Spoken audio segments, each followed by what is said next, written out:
இந்த அரசனுடைய நடவடிக்கைகள் எல்லாம் பார்க்கும்போது 9 பேர் கைது பண்ணியிருக்காங்க. அவங்க இந்த குற்றச்சாட்டை வச்சு அதுக்கப்புறம் இவ்வளவு நாள் இத்தனை பேரை கைது பண்ணியிருக்காங்க வரிசையாக. அப்போ இதில் ஒருவேளை ஏதேனும் உண்மை இருக்குமோ? ஏன்னா இதே அறையில் நான் உங்ககிட்டயே சொன்னேன், இதில் ஒரு துளி உப்போட குற்றச்சாட்டை பார்க்கணும் அப்படின்னு சொன்னேன். ஆனால் இது தொடர்ந்து அவர்கள் இதை தொடர்வதை பார்க்கும் பொழுது, பர்சியூ பண்ணுவதை பார்க்கும் பொழுது, ஒருவேளை இதில் ஏதேனும் சாரம் இருக்குமோ அப்படின்ற ஒரு எண்ணம் இருக்குது. திமுகவுக்கு இவர்கள் நிம்மதியாக ஆட்சி செய்யக்கூடாது. அதாவது இதில் எதுவுமே அறிவுபூர்வமாக பார்க்க முடியாது. அறிவுபூர்வமாக இதை நோக்கினால் உங்களுக்கு ஒரு விடை கிடைக்காது. ஆனால் நீங்க நிம்மதியா இருக்கக்கூடாதுன்னு நான் நினைக்கிறதுல அதுதான் எதிர்கட்சி. இப்ப இதை மடை மாற்றுவதற்கு, திசை மாற்றுவதற்கு குழப்பத்தை ஏற்படுத்துவோம். நான் இன்னைக்கு சொல்றேன், இன்னைக்கு கஞ்சா கடத்திய தாவேகா நிர்வாகி கைது செய்யப்பட்டிருக்கிறார். இன்னைக்கு பாலியல் வன்கொடுமையால ஒரு இளம்பெண் பாதிக்கப்பட்டிருக்கிறார்.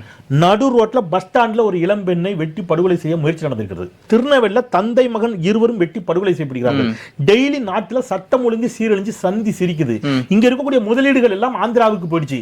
இதை பத்தி ஏன் என்ற கேள்வியில விவாதிக்க கூடாது, திசை மாற்றணுங்கிறதுக்காக செந்தில் பாலாஜி மீது ஒரு பொய்யா ஒரு வழக்க போட்டுட்டு நீங்க ஆய்வு செஞ்சுட்டு இருக்கீங்க. நான் சொல்றேன், உங்க ஆட்சியினுடைய இயலாமைகளை, கேவலங்களை நீங்க மடை மாற்றுவதற்கு நீங்க இந்த வேலைகளை செய்றீங்க, பயன்படுத்துறாங்க. சரி, என்ன சொல்றாங்கன்னா, அதாவது மரியாதைக்குரிய முன்னாள் முதல்வர் ஸ்டாலின் ஐயா திரும்ப திரும்ப அவங்க சொல்லக்கூடிய ஒரு வாக்கியம் என்னன்னா, 3 மாசத்துல இந்த ஆட்சி கலைஞ்சிரும், எல்லாரும் தயாரா இருங்க. 3 மாசத்துல இந்த ஆட்சி எப்படி கவரும், இல்ல காலி ஆயிருமா, எப்படி இந்த ஆட்சி கவிழும் என்று நீங்க சொல்றீங்க. அப்ப நீங்க ஆட்சி கவிழும்னு ஒரு பக்கம் சொல்றீங்க, இன்னொரு பக்கம் இந்த மாதிரியான பேச்சுவார்த்தைகள் நடைபெறுவதாக ஒரு குற்றச்சாட்டு வருது. குற்றச்சாட்டின் அடிப்படையில் கைதும் நடைபெறுது. அதனை தொடர்ந்து விசாரணை மேற்கொள்ளப்படுது. அமைச்சரும் அவருடைய தம்பியும் முன்ஜாமீனும் இன்னைக்கு கேட்டு பெற்றுட்டாங்க. அப்ப இந்த சினோரியோவெல்லாம் சேர்த்து பண்ணும்பொழுது இவர்கள் இந்த ஆட்சியை சீர்குலைப்பதற்கு, நிம்மதியாக நடந்து கொண்டிருக்கிற இந்த ஆட்சியில் ஏதேனும் ஒரு சச்சரவுகளை ஏற்படுத்தி இந்த ஆட்சிக்கு ஏதோ ஒரு இடையூறு கொடுப்பார்களா என்ற சந்தேகம் ஆளுங்கட்சியாக இருக்கக்கூடிய தாவேகாவிற்கும் இருக்கிறது.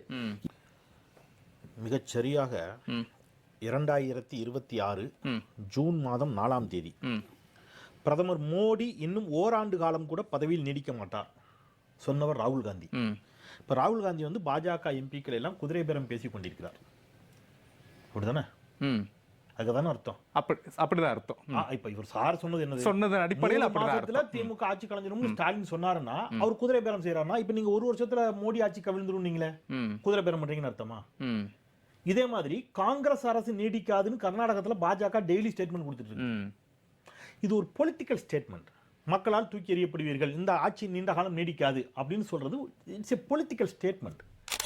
எழுச்சி தமிழர் திருமாவர்கள் சொல்றாரு, நீங்க போய் ஆதரவு கொடுங்கன்னு நீங்க கிட்ட சொன்னாங்கிறார் சொல்றாரு. நீங்க தாவேகா எம்எல்ஏக்களை போய் 35 கோடி ரூபாய் கொடுத்து பேரம் பேசுறாங்க, ஒரு முயற்சி நடக்குதுன்னா இதை விட அவங்களுக்கு எது எளிது தெரியுமா? தங்களோடு இருந்து கூட்டணி போட்டிட்ட எம்எல்ஏக்களை போகாம நிப்பாட்டி வச்சுக்கலாம்ல. இதே 35 கோடி அவங்களுக்கு தரேன்னு சொல்லி ஏங்க தாங்கள் செலவழிச்சு போராடி தெரு தெருவா கத்தி வெற்றி பெற்றவர்களே அங்க போயிட்டாங்க. அதே தடுக்கல. அவங்க எல்லாமே விஜய் பக்கம் போயிட்டாங்க. இவங்களே தக்க வச்சுக்க முடியல. தாவேகால நின்று வெற்றி பெற்ற 59 பேரை திமுக கூட்டு வந்துருமா? புகார் மனு கொடுப்பது ஆளுநரிடம் கொடுப்பது, ஆளுநர் பதவி ஆட்டுத்தாடி என்று சொன்னவர்கள் தங்களுக்கு தேவை என்றால் ஆளுநரை சந்திப்பதை விட நீதிமன்றத்துக்கு சென்றால் சிறப்பாக இருக்கும் என்பது என்னுடைய பார்வை. ஆளுநர் பதவி ஆட்டுத்தாடிக்கு சமம் என்ற கருத்தை சொன்னவர்கள் திமுக காரர்கள், அவர்கள் ஆளுங்கட்சியாக இருக்கும் பொழுது ஆளுநரை வேண்டாம் என்று சொல்வதும், எதிர்கட்சியாக இருக்கும்போது அதே ஆளுநரை செல்வதும் இரட்டை நிலைப்பாடு போல். இதே நான் என்ன கேட்கிறேன், நீங்க தாவேகா மீது குற்றச்சாட்டு வைக்க கூடாதுன்னு நான் சொல்லல. ஆளுநர் ஆட்டுக்கு தாடின்னு சொல்லிட்டு ஏன் ஆளுநரை போய் செஞ்சாங்க? இது எப்படிமா இருக்கு? முதலாளித்துவம் ஒழிகன்னு சொல்ற கம்யூனிஸ்ட் கட்சிகள் ஊதிய உயர்வை முதலாளிட்டு தான் போய் பேசுவாங்க. காவல்துறை எழுத்து கண்டன ஆர்ப்பாட்டம் காவல்துறையிட்ட தான் போய் அனுமதி வாங்குவாங்க. கொள்கை எதிரி என்று சொன்ன மோடியை போய் சந்திச்சுட்டு தான் பிரதமர் என்ன செஞ்சாரு? தமிழ்நாட்டுக்கான நிதியை கட்டாரு. இதெல்லாம் ஒரு வாதமா? இது என்னுடைய பார்வை என்னன்னா, 2 பேர் ஒரு கூட்டணியில இடம்பெற வாய்ப்பு இருக்கிறதா? தமிழக வெற்றி கழகமும் திமுகவும் ஒரே கூட்டணியில் இடம்பெற வாய்ப்பு இருக்கிறதா? வாய்ப்பு இல்லாத ஒரு விஷயத்தை அவர் முன்வைக்கிறார் என்றால் இங்கு ஏதோ ஒரு சிக்கல் உருவாகி இருக்கிறது. அவருக்கு விடுதலை சிறுத்தைகளுக்கு இன்னமும் அழுத்தம் கொடுக்கப்படுகிறது, நீங்கள் வெளியே வாருங்கள் என்று அழுத்தம் கொடுக்க. அது அவர் தான் சொல்லணும், திரும்ப தான் சொல்லணும். இதை நான் எப்படி சொல்ல முடியும் யார் என்று? அவரிடம் தான் அடுத்த பத்திரிகையாளர் சந்திப்பில் இந்த கருத்தை நீங்கள் முன்வைத்தீர்களே, உங்களுக்கு ஏதாவது அழுத்தம் இருக்கிறதா என்று நாம் கேட்க வேண்டும். கேட்கும் போது அவர் சொல்லக்கூடிய பதிலை பொறுத்தான் தெளிவு பெற முடியும். ஏன்னா நாம ஒரு கற்பனையில் ஒரு கதையை சொல்ல முடியாது. விடுதலை சிறுத்தைகள் இப்படி சொல்லும்போது பொருந்துமா என்பதை யோசிக்க வேண்டும். ரொம்ப எளிமையா ஒரு கேள்வி. ஒரு அரசியல் கட்சிக்கோ, ஒரு தனிநபருக்கோ, ஒரு போலீஸ் ஆபீசருக்கோ, ஒரு வியாபாரிக்கோ, யாரோ ஒருத்தருக்கு ஆளுங்கட்சியால் அழுத்தம் கொடுப்பது எளிதா, எதிர்கட்சியால் அழுத்தம் கொடுப்பது எளிதா? பிராக்டிகலா ஒன்று. நான் இப்போ ஒன்று சொல்றேன். அது எப்படிங்க திமுகவும் தாவேகாவும் ஒரே கூட்டணியில் இருக்க முடியும்? விசிக தலைவர் எழுச்சி தமிழர் திருமாவளவன் அப்படி சொல்றதே எனக்கு பல்வேறு ஐயங்களை ஏற்படுத்துகிறது என்று என்னுடைய இனிய நண்பர் ராமானுஜம் சொன்னார். அவர் மறந்துட்டாரு.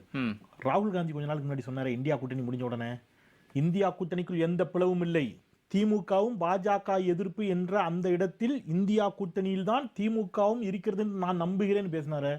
அது என்ன? இல்ல முரண்பட்ட கட்சிகள் ஒரு அணியில் இருக்க முடியுமா அப்படின்னு கேட்கிறாரு. சிபிஎம்மும் காங்கிரஸும் அப்படி மண்டையை பிடிச்சி சண்டை போட்டுக்கிறாங்க கேரளால. ராகுல் காந்தி ஒன்னா இருக்கிறாங்க, இந்திய அளவுலயும் ஒன்னா இருக்கிறாங்க, இந்தியா கூட்டணியில் ஒன்னாவா இருக்கிறாங்க. ராகுல் காந்தி பாஜகவை வலிமைப்படுத்துவதற்கு என்றே செயலாற்றுகிறார், பணியாற்றுகிறார்னு சொன்னவர் பினராயி விஜயன்.